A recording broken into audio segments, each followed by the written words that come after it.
Hi, it's me, ENFJ, and this is an update after around 3 weeks of not being around. Things are not looking too great for me. I think I'm going into burnout again, or I'm being depressed, or something is happening.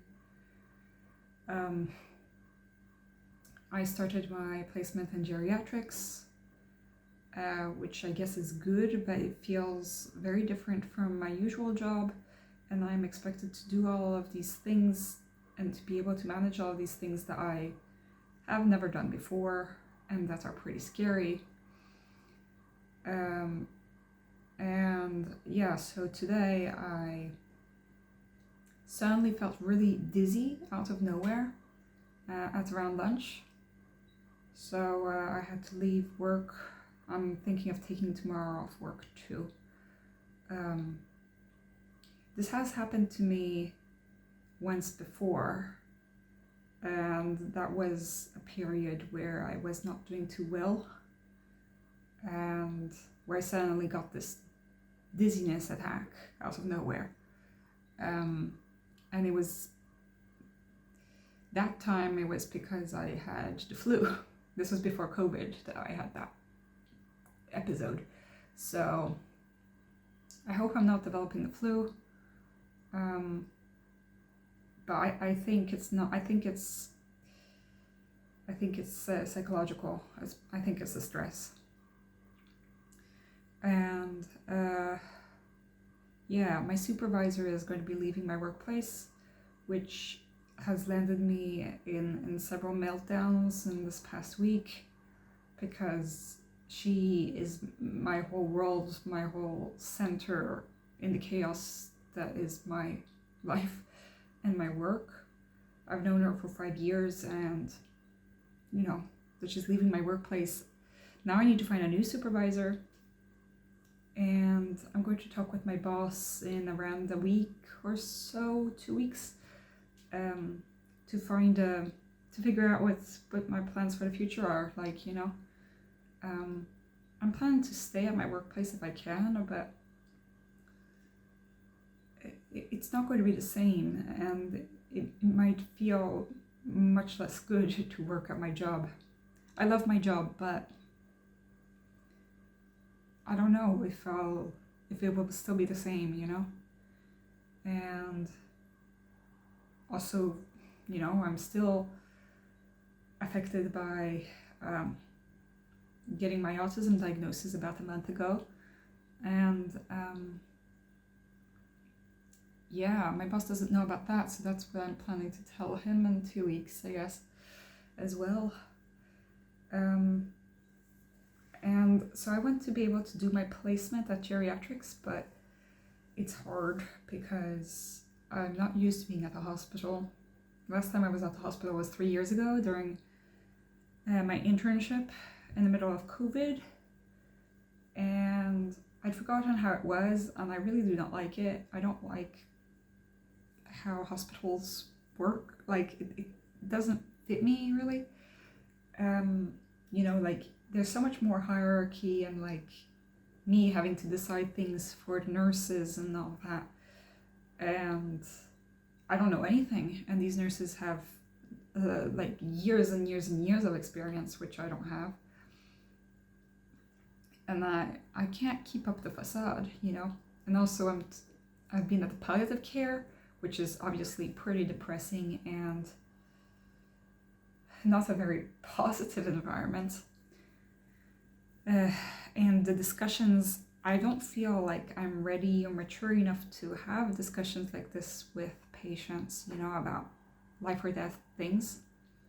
And I always have to, I realize that my autism also makes it I can't control my facial expressions, or maybe I can, it's not intuitive for regular people. So I don't know what my face is showing, and that's pretty important when we're talking about sad situations, or if we're joking, or I have to do the eye contact thing and all that, which I'm not really good at, and I'm afraid I'm going to be seen as you know, a callous person, or that I don't take things seriously, or that I like am incompetent. There are all sorts of things that could go wrong with the way that I present myself. And it seems like at the moment they're not giving me too much responsibility, but they have plans of giving me responsibilities that I don't think I ever will be ready for. Like taking care of the ward all by myself, which I don't think that will work. I don't understand the medical journal system, so I, because I'm used to the system in primary care, so, and it's different kinds of things that you have to document, so I keep making mistakes. And yeah, also I don't have a driver's license, and a lot of the geriatrics have home care, assisting care, you know, and it's embarrassing for me to admit that I don't have a driving license. So I can't go alone and meet the patients.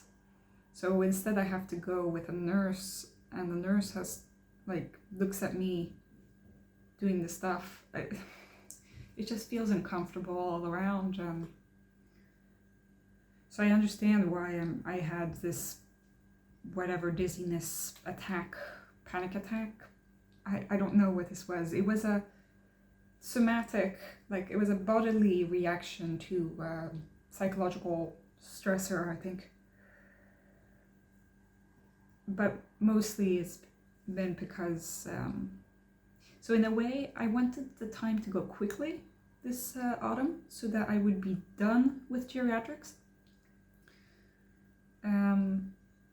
But now I want things to go so as slowly as possible, because I don't want my supervisor to leave. She's leaving at the end of December, apparently. And I went back to my workplace because I'm supposed to do that once every 2 weeks or so, and just to make sure that my patients are doing okay. I had a lot of work to do that day, and I didn't get the time nor the energy to talk to my supervisor. So instead I wrote to her a message on Facebook and Messenger, and I said, I'm sorry I couldn't talk, I was in a crisis, and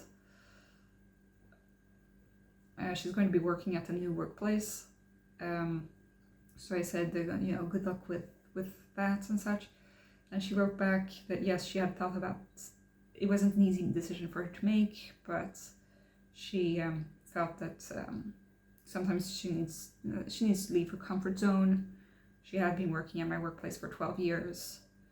So, but she said that she'll always be there for me to talk to, She said she'll always be there for me, which I don't really know in what way, if it means having messenger conversations, or if we can meet outside of work, or what she means.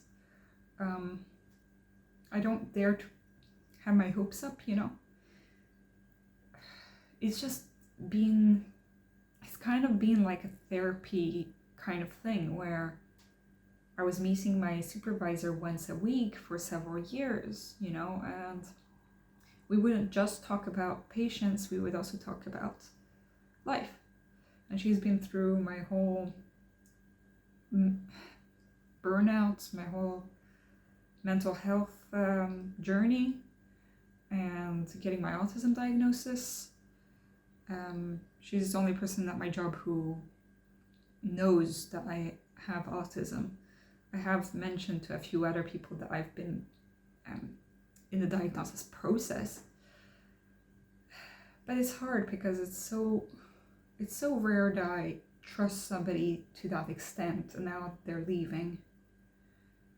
And yeah, so there was all of that, and in the middle of everything, it's autumn and the days are getting shorter. So yeah, things are looking pretty bleak. However, the neuro rehab has called me. It was an occupational therapist, and she's going on mother leave. So but apparently there's going to be some replacement occupational therapist at this neuro rehab. At this point, I'm just glad that something is happening at the neuro rehab. And she seemed nice. She explained that the reason that I got into so many misunderstandings with the neuro rehab place is because the papers from the diagnostic center, the ones that diagnosed me for autism, took a long time to come in, and therefore they couldn't attest if I was telling the truth or not about having an autism diagnosis, which feels like, you know, why would I lie about something like that? But okay. And so she said that she'd talk with her colleagues and try to book a meeting so that we can decide what sorts of help I could need. I also called my healthcare center to see if I can book a psychologist time, because I haven't talked to him since the summer, I guess, or the beginning of the summer. And so that yeah, I can have the contact with him. But he hasn't called me back yet, so I don't know. I also wrote to the company healthcare to see if my old psychologist from 1.5 years ago, 2 years ago, if he's still working there. He was working there 1 day a week when I was having my burnout. And he said, oh, well, now he works there 4 days a week. So it seems like he's still there. But the company healthcare, unfortunately, is my boss that takes care of. Because the thing is, my mental health would be great if I didn't need to work. That's the whole problem. Basically, my problem is my job. And it's not that my job is bad. It's just that things happen at my job and it sucks. And I can't handle it. And everything else, like, I can handle everything else. But the problem is that you have to work to survive, and yeah, so I'm thinking of maybe not working full-time during the spring. I do have the privilege that I don't need to work full-time in order to have a living wage, I guess, because I do work as a doctor. I don't get paid that much, but I do have like more than 50K a year, so I can live, you know. I'm just not rich, you know, but I can survive even if I work 75% or even 50%, you know. I can still get by, which is more than most people's jobs, I guess. So I'm going to take advantage of that fact so that I can, you know, live. Because it's a lot, and if it's affecting even my physical health, if my psychological health is affecting my physical health, like I'm getting rashes and stuff, and I mean I look sleep deprived.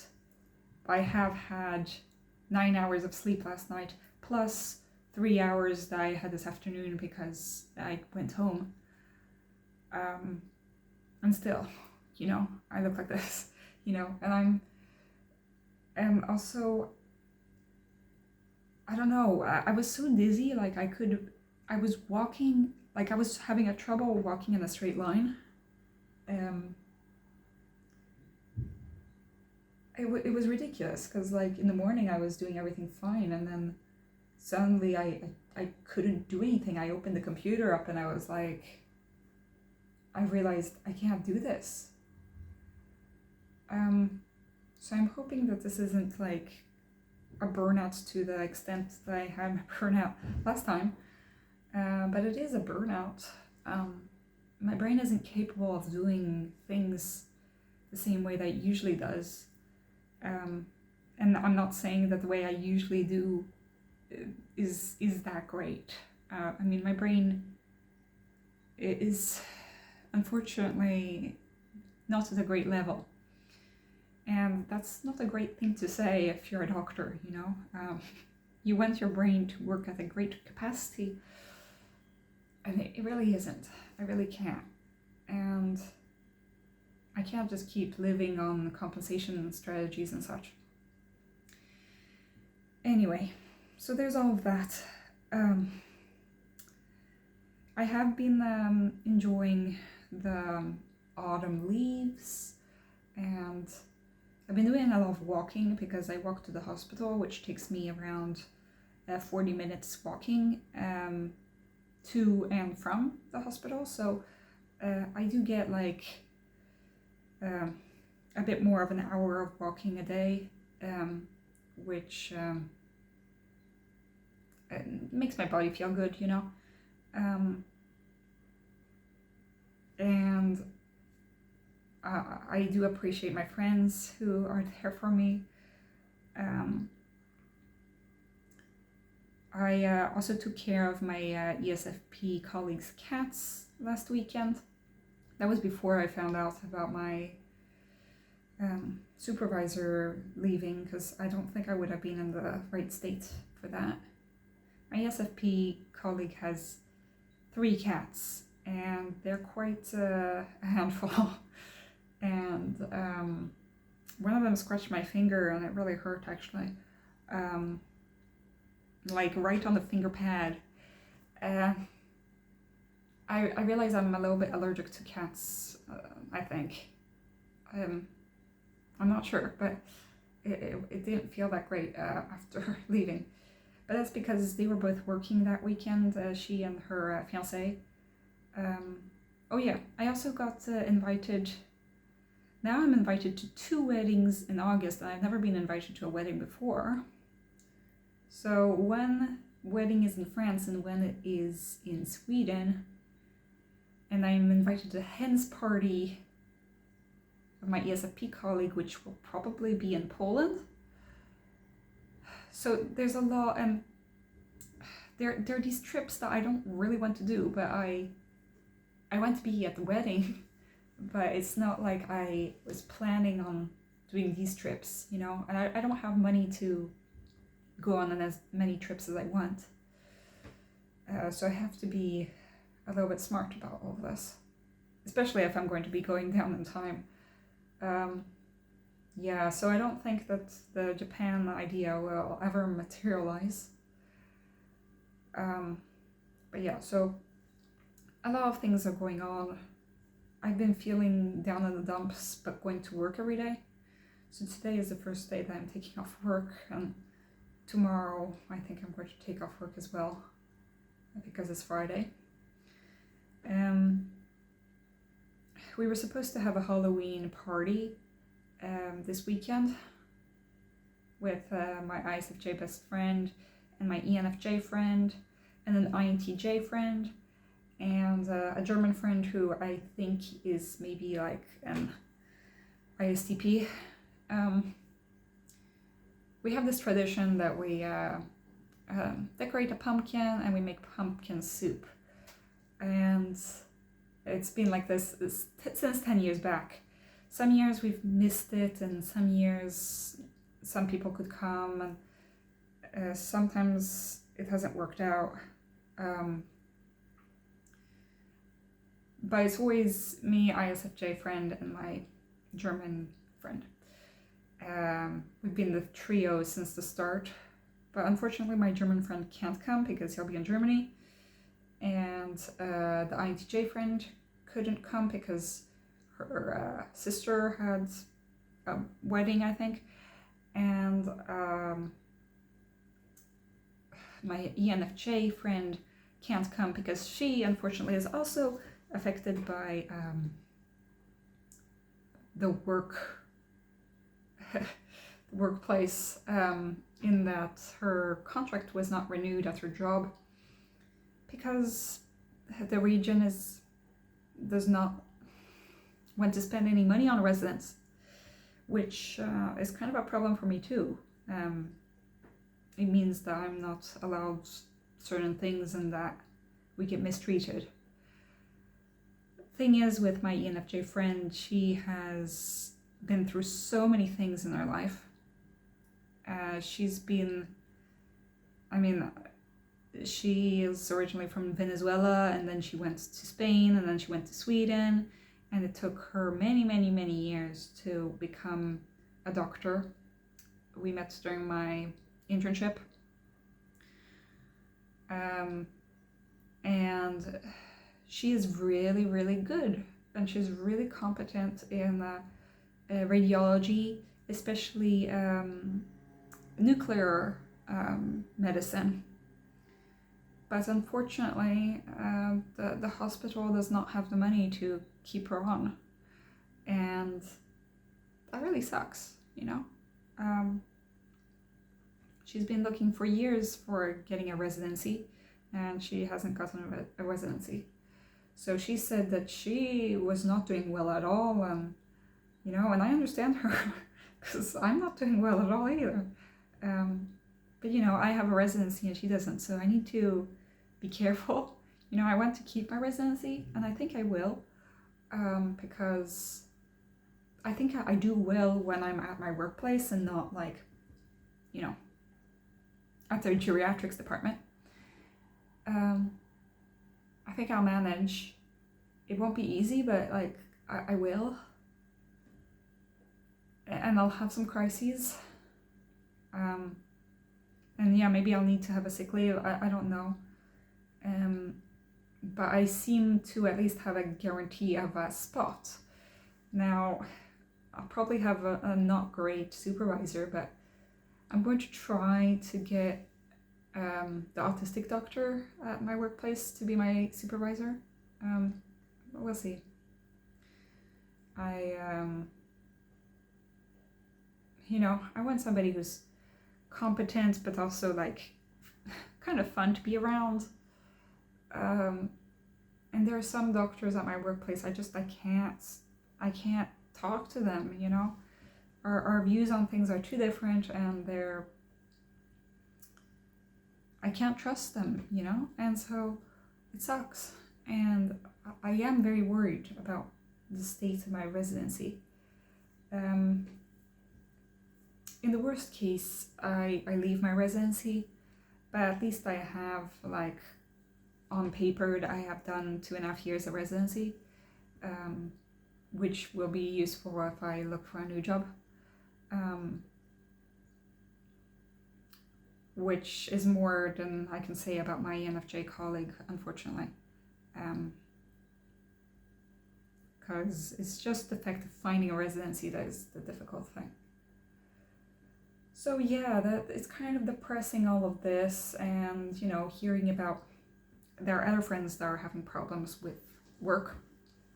I don't know, it's just the work messes us up in this capitalist society, and I don't think I'm being dramatic when I'm saying that. A lot of the world is shit about that. So yeah, I think I've done a good job of summarizing all the problems that's going on. I will talk in another video about the congress that I went to for general practice residents. It was good, inspiring, but I did get a migraine during one of the days. I did go to a party that was pretty crazy with a ESFP colleague and a fiance, which is outside of my comfort zone, I guess. So I will talk about that in another video, I think. I also need to see if I'm going to try going on antidepressants again or not. I'm quite scared of doing that again, but maybe I'll need to.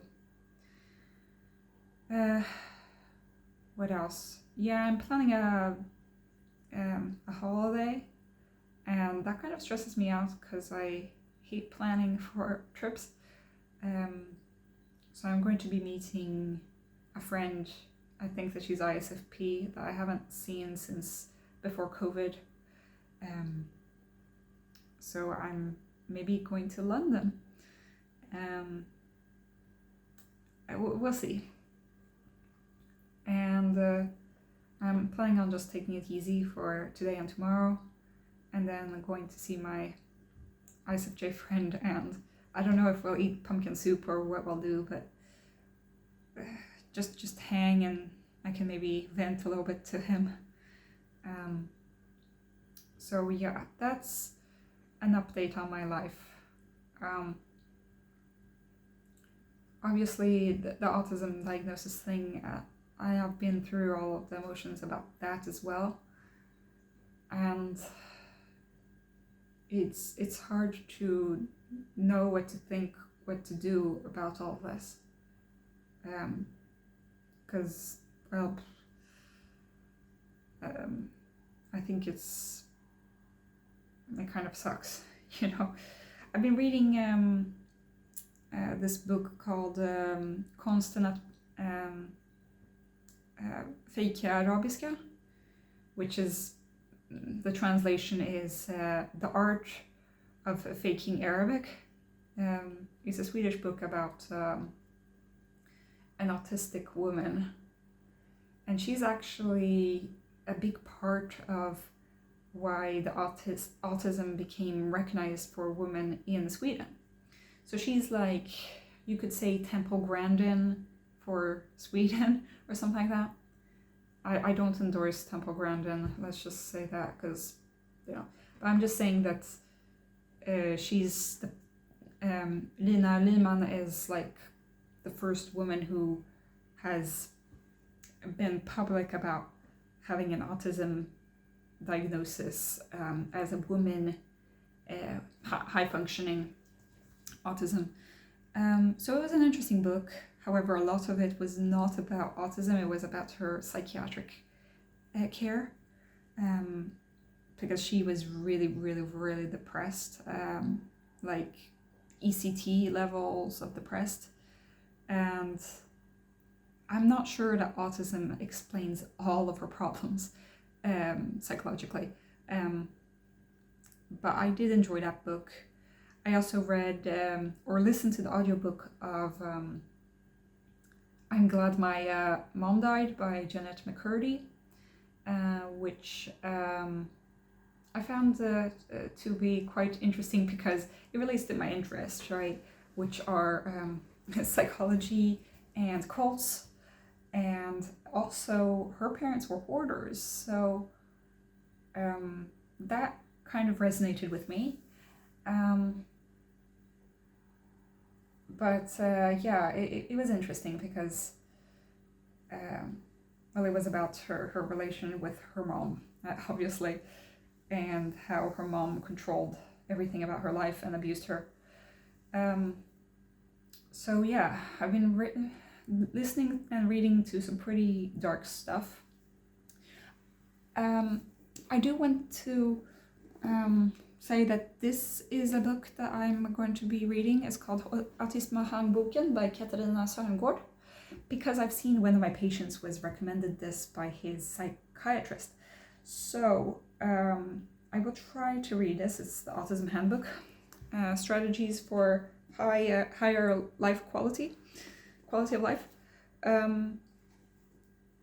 This Katarina Sörngård actually is a big person in autism world in Sweden, and I think that she's one of the only people who actually talks about how therapy, like what psychologists should think about when they're talking to somebody with autism, like, you know, not ABA and not CBT, like what kinds of things psychologists should think about for autistic people. So I think that she's one of the most well-informed people out there. So I'm interested in reading her book.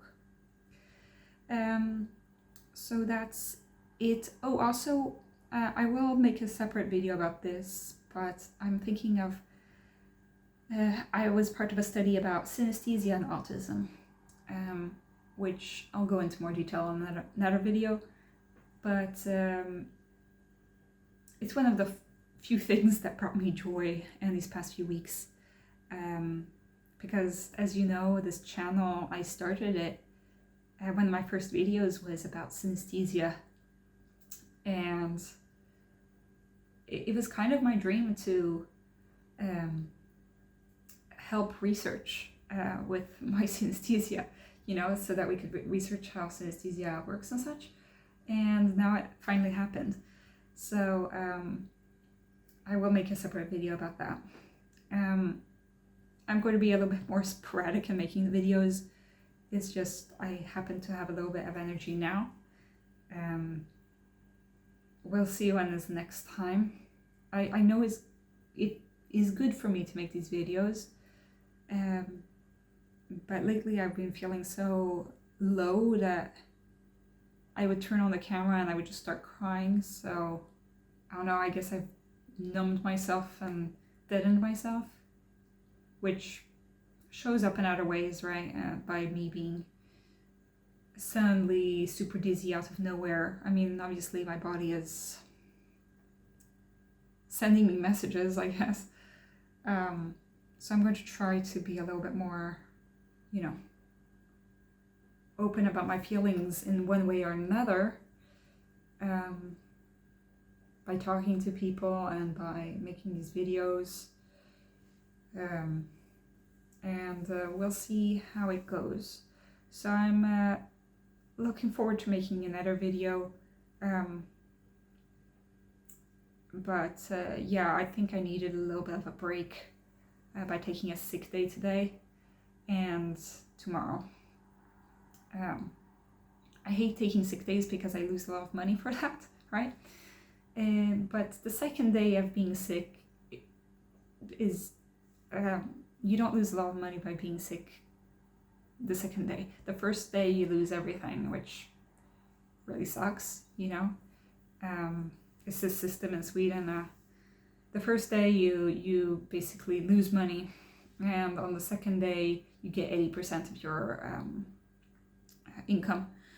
So yeah, I will be at home tomorrow because it's almost the weekend.